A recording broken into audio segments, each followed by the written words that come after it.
My parents took the money set aside for my wedding and used it to throw an extravagant celebration for my twin sibling instead. Feeling betrayed, I made the difficult decision to cut them out of my life. But now, after all this time, they've returned, desperately seeking my help. Should I give them another chance? I'm 28 years old, and I need to explain everything. I've always had this rivalry with my twin sister, Emily. It's been going on for as long as I can remember, not just between us, but like most siblings, there was always a bit of competition.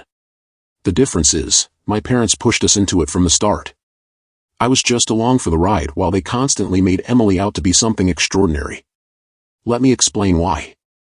Emily is exactly 12 minutes older than me. Yes, you heard that right, only 12 minutes, and somehow that made her the golden child of our family. They saw her as their miracle baby, the one who could do no wrong. From the moment we were born, I wasn't a bad kid by any means, but she always got the credit for everything I did. I first noticed their bias back in kindergarten. We both took part in the school play. I had the lead role in Little Red Riding Hood, while Emily got just 2 lines as a flower. During a concert, when Emily forgot her lines and burst into tears on stage, my parents rushed over to comfort her, completely missing my performance. Later that night, all anyone talked about was how brave Emily was for trying, and nothing was ever said about what I had accomplished. This pattern followed us through elementary school. If Emily got a C on a test, they'd say, "Oh honey, you tried your best." But if I earned A's, it was barely acknowledged. I remember spending weeks on a science fair project about renewable energy in 4th grade, researching, building models, and even interviewing local environmental experts. When I brought home the blue ribbon for first place, my parents barely glanced at it. Meanwhile, if Emily had a rough day at volleyball practice, it was celebrated as if everything was perfect. Eventually, I stopped sharing my achievements with them altogether. What hurt the most was that they never tried to hide their favoritism. My dad would joke at family gatherings about how Emily was their firstborn even though we're twins. Those extra 12 minutes always made her the older, more responsible one. "Emily always takes care of her little sister," he'd say.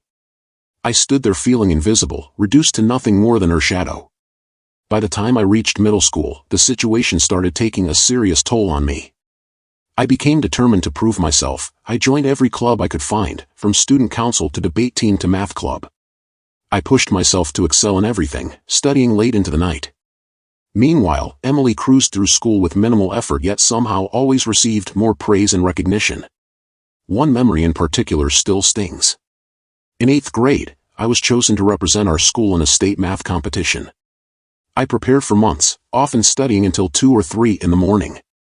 On the same day, Emily had a casual soccer match, and she didn't even bother to check in with my parents about my progress. When I brought home a trophy for 2nd place, the only thing they discussed was how Emily needed cheering up because her team lost their game. High school was no different. I was involved in countless extracurricular activities, took all the AP classes, and managed to keep a 4.0 GPA, while Emily spent her time at parties and barely managed a C average. She was always seen as the fun and social one, and I was criticized for being overly competitive and serious. The contrast was especially glaring during our senior year. Thanks to my academic record, I was named valedictorian, earned a full scholarship to a top university, and even landed an article in the local newspaper. Yet, Emily ended up at community college after barely graduating, and throughout our graduation celebration, which was supposed to be about both of us, my parents focused solely on her failure to get into her first-choice school, completely ignoring my achievements. Then came college. I maintained perfect grades while working part-time to support myself as I attended a prestigious institution to study computer science. Every break, I returned home hoping my parents would finally recognize my value. Instead, they always managed to center the conversation around Emily. When she decided to leave community college after just 1 semester, they claimed it was a sign of her bravery and independence, hardly a point I heard about me. Everything changed one Thanksgiving break during my junior year. My uncle, who always had a bit too much to drink, let slip something that rocked my world. My parents had never planned on having twins. My mom had been expecting only 1 child, and when I arrived 12 minutes later, it turned out I was the unplanned extra. My dad simply shrugged and said, "We'll figure it out," while my mom worried about how they'd manage 2 babies. Their solution? Pick a favorite and invest every bit of energy into that child. Of course, they chose Emily, their cherished firstborn. After years of wondering why my accomplishments were always overlooked, my uncle's drunken confession finally made everything clear. I wasn't the child they had hoped for, I was the unexpected afterthought. That realization changed me. I stopped trying to win their approval and instead focused on building my own life. I threw myself into my coursework and internships, determined to succeed for my own sake. Soon enough, I received multiple job offers from top tech companies. By the time I graduated, I had landed a position at a promising startup as a software engineer and, after 3 years, was promoted to senior developer. Meanwhile, Emily was busy planning a lavish wedding after a brief fling with a wealthy man she met at a bar. Naturally, my parents were overjoyed, so much so that they couldn't even recall the name of the company I worked for, yet they spent hours on the phone with her discussing every detail of the wedding. At the same time, my company was gearing up for an IPO, and my stock options were worth more than what Emily's fiancé made in an entire year. Ironically, I was doing exceptionally well professionally, but no one ever asked about my career. All they cared about was the wedding. The only person who ever treated us both fairly was our grandmother. Before she passed, she left each of us a significant sum of money for our weddings, clearly stating that it was to be divided equally. In private, she told me she knew how my parents treated me and that this was her way of ensuring I had something truly my own. Of course, my parents couldn't or wouldn't honor her wishes. When Emily decided on a ridiculously extravagant wedding, with a celebrity photographer, designer attire, and multiple venues, they took my share of the inheritance to cover her expenses instead of urging her to scale back or asking her wealthy fiancé for extra help. They never mentioned it to me, and it wasn't until months later, when my inebriated uncle brought it up at another family gathering, that the truth came out, and everyone reacted with anger. When I finally asked about it, my mom just waved her hand and said, "Oh honey, we'll tell you eventually. When the time's right, we'll pay you back." Then my dad added, "Emily needed it more, she's the one getting married. And since you're always busy with work, I doubt you'd even want a big wedding." I stood there in their kitchen, feeling nothing as I looked at the people who were supposed to be my parents. I felt an emptiness without anger or sadness. They couldn't grasp the injustice of what they'd done. To them, since it was for Emily, it was perfectly fine to use my inheritance without even asking. Emily was always the priority. That evening, I returned to my apartment and reflected on my life. I realized that every milestone, every proud moment, had been pushed aside in favor of her needs. My high school graduation, my college struggles and achievements, and even my first promotion were completely ignored because everyone was too busy making sure Emily's wedding went off without a hitch. So, I did what I should have done years ago. I opened my laptop and sent them an email. "I know about the wedding fund. I know you used my inheritance for Emily's wedding without my consent. How you've treated me all these years means far more than money. You never hid the fact that I was never the daughter you wanted. I'm done trying to earn your love. Don't contact me unless you're ready to repay my money." As soon as I hit send, a huge weight lifted off my shoulders. I blocked their numbers and wiped them off all my social media. I no longer had to worry about meeting Emily's standards or seeking approval I'd never receive. For the first time, I started living solely for myself. This past year changed everything. I poured all my energy into my career and personal growth. Thanks to our company's successful IPO, my stock options are now worth more than Emily's entire wedding. I began therapy to deal with childhood trauma, bought a home in a great part of town, and formed real friendships with people who truly respect me. Sometimes, Emily reaches out with comments like, "Family should stick together," or "You're still my sister." But when she sees how our parents downplayed my achievements, she conveniently forgets what family means. She celebrated my inheritance being used for her wedding without a second thought, even echoing our parents' excuses. Some relatives have tried to say I'm being too harsh, talking about blood being thicker than water, but these are the same people who silently watched our parents favor Emily for years. Now, after seeing how I was treated, they can't really argue with me. Cutting them off has helped me see who my true family is: my therapist, who reminds me that none of this was my fault, my coworkers, who cheer for my accomplishments, and my college best friend, who helped me move into my new home. These are the people who genuinely care about me. Recently, I was offered a team lead position at my company's new office in another state. For the first time, I'm making decisions based solely on what's best for me, without worrying about how they compare to Emily or what my parents might say. It feels incredible to finally live life on my own terms. So, Reddit, am I really the jerk for cutting them off completely? I sometimes wonder if I'm overreacting, but every time I consider reconnecting, I remember all those years of feeling inadequate, and I know I made the right choice. But things just got even more complicated, and I need your honest advice on what to do next. 2 weeks ago, everything shifted. In the middle of a team meeting, my phone started ringing nonstop with calls from my uncle. I usually ignore family calls, because they usually mean trouble, but this barrage made me answer. "Hey, it's Uncle Greg," he said, his voice trembling slightly. I immediately knew something was wrong. He's usually so upbeat even in hard times. "I need to talk to you about your parents," he continued.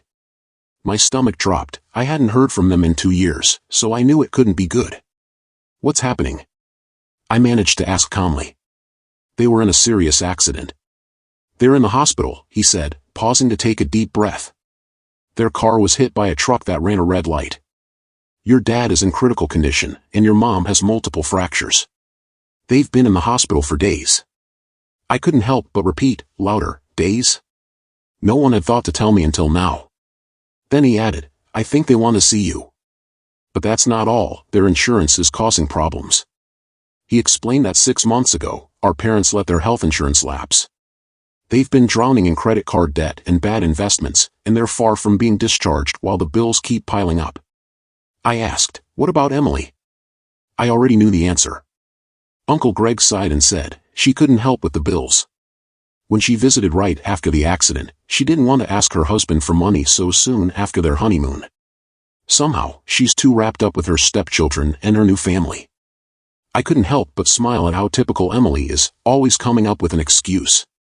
Even though she had no qualms about using my inheritance for her wedding, she was too proud to ask her wealthy husband for help with our parents' medical expenses. I sat in my office for hours after that call, staring out at the city skyline. The irony was not lost on me. Now that my stock options had vested and I had enough money saved to cover their bills, I was in a position to help. But did I really want to? For days, every phone buzz made my heart race, and I couldn't shake the image of them in hospital beds, waiting for me. Even though they're my parents, the thought of not helping filled me with conflict. Years of favoritism, the stolen inheritance, and the fact that they only reached out when they needed something all came rushing back. In the end, it was about money, not about rebuilding a relationship. 3 days after Uncle Greg called, Emily texted me, "I know you're doing great at work. Our parents desperately need help. This is your chance to act morally." And that, as they say, is my chance to do the right thing. When she used my inheritance to pay for her wedding, where was her moral compass? Where had it been hiding all these years? Meanwhile, our parents constantly overlooked my achievements, and after a week of internal arguing they finally called themselves parents. Even though my mom's speech was weak and clearly numbed by painkillers, her manipulative ways stayed exactly the same, as if the 2 years of silence never happened. She started, "Sweetheart, we're in a really bad spot. The specialist says the costs could hit $200,000, not including rehab. We admit we haven't been the best parents." I cut her off. "No, you never have been, and you never will be. You haven't reached out in 2 years unless you needed money." Then my dad's voice, likely on speakerphone, tried to defend them. "That's not fair. Your parents are family. Family supports family." Hearing "family supports family" unleashed years of pent-up anger. I shot back, "Family supports family? When you used my inheritance for Emily's wedding, where was that support? When you skipped my college graduation, where were you? When every important moment in my life came around, you were too busy fawning over Emily." After a long pause, my mom started crying those all too familiar, calculated tears she used to guilt me.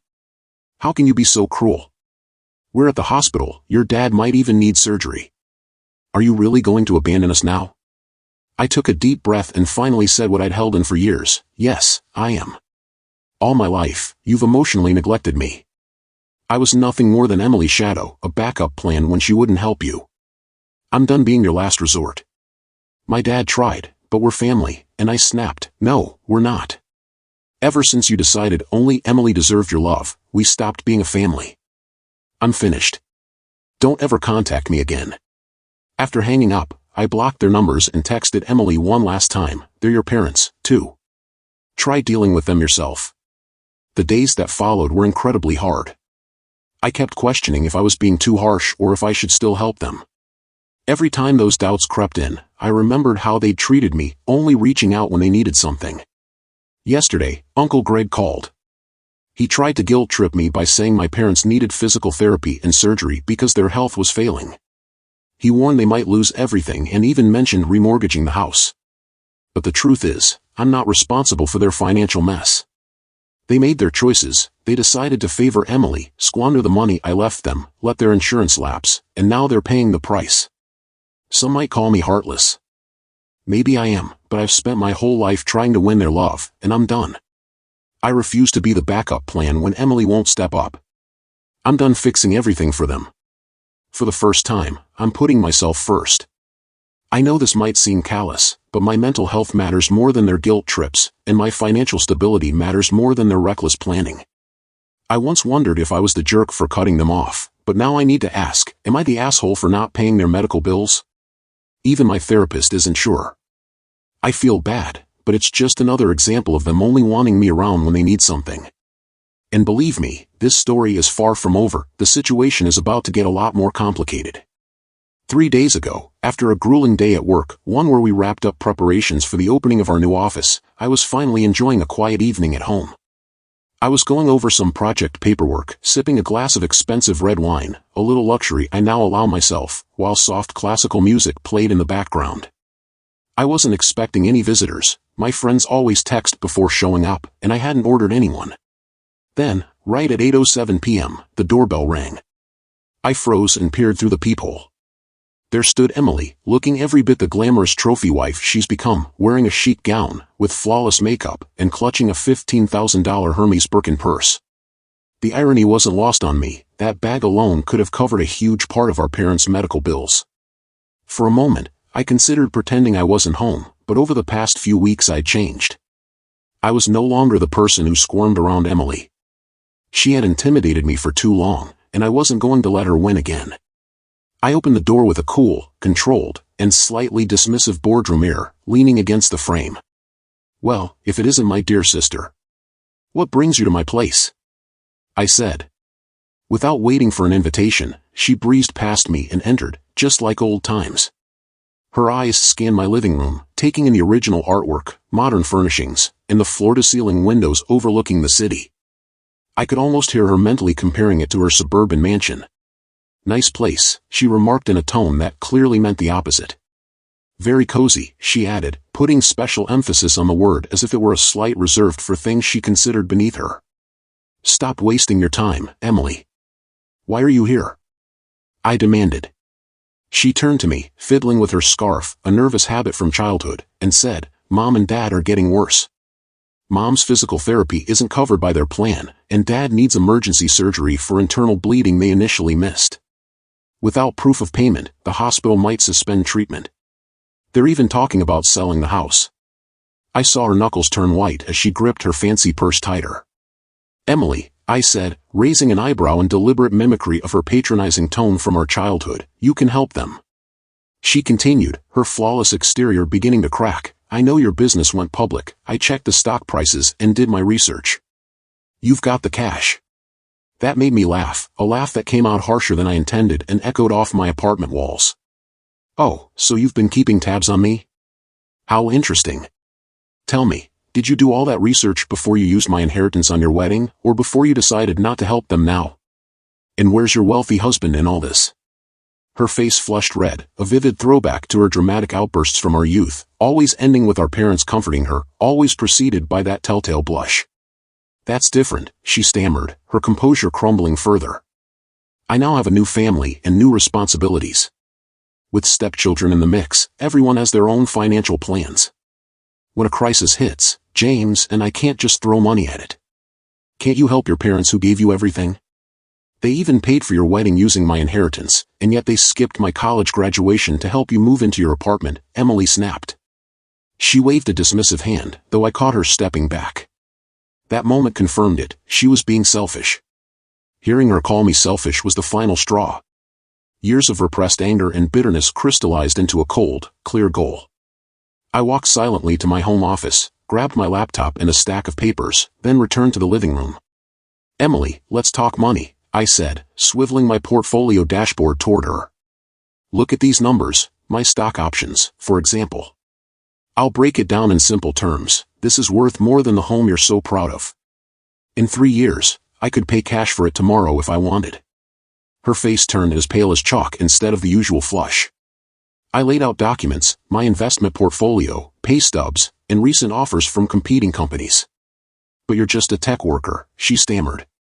You're just a programmer. Emily, I replied firmly, I'm now a senior development director. I built something for myself while you and your wealthy husband played it safe. I did it on my own, without stepping on anyone else's toes, unlike you. I clicked my laptop shut with finality. I could help Mom and Dad with their medical bills if I chose, but I won't. Her voice dropped to a whisper, you're being cruel. I saw her realize that her younger sister had outmaneuvered her. It's awful to do nothing while your sister has ignored them all her life. Cruelty isn't about neglect, it's about only showing up when you need something. I moved to the door and opened it. Are we finished here? Don't come back. Clutching her expensive purse like a shield, she made one last attempt. You'll regret this, she warned, though her voice lacked its usual confidence.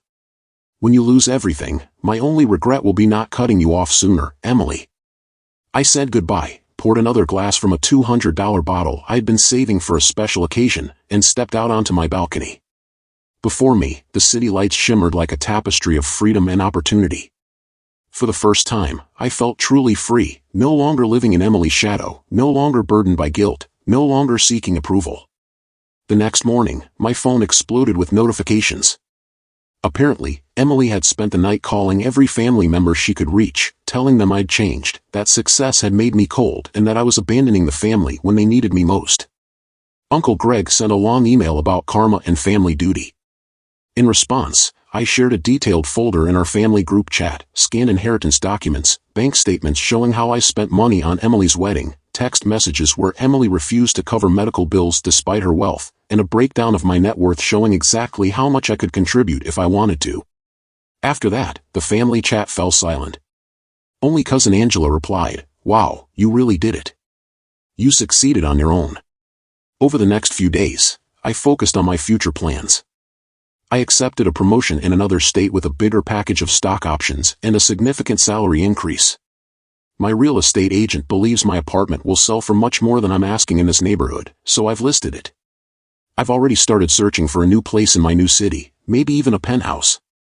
Last night, Emily sent one final text, "Mom's been crying every night because of you." I replied, "She had years to cry about how you treated me," and attached a screenshot of my inheritance paperwork. After that, her tears lost all power. I blocked her number and removed all her contacts from my phone, closing the final chapter of a book I should have finished years ago. This journey feels liberating. Your encouragement on Reddit showed me I wasn't alone in my struggle and that it's okay to prioritize myself over toxic family ties. Your words reminded me to trust my decisions when I doubted myself. I even received a message asking if financial success was worth losing my family, but the truth is, I never lost those who never treated me like family. I simply broke free from people who didn't deserve me, and my achievements gave me the courage to reject their behavior without changing who I am. I want to thank everyone who shared their stories, offered advice, or simply validated my feelings when I needed strength most. Your support meant everything. Starting next week, I'll begin looking for a home in my new city. A new life, a new career, and a new home await, free from the chains of family obligations. Some might label me ungrateful, but I've come to understand that being branded by toxic people is proof I'm finally standing up for myself. Thank you, Reddit, for helping me discover my worth and my voice. Thanks for watching. If you haven't subscribed yet, please do, and hit the notification bell to stay updated with more real-life stories that shock and inspire.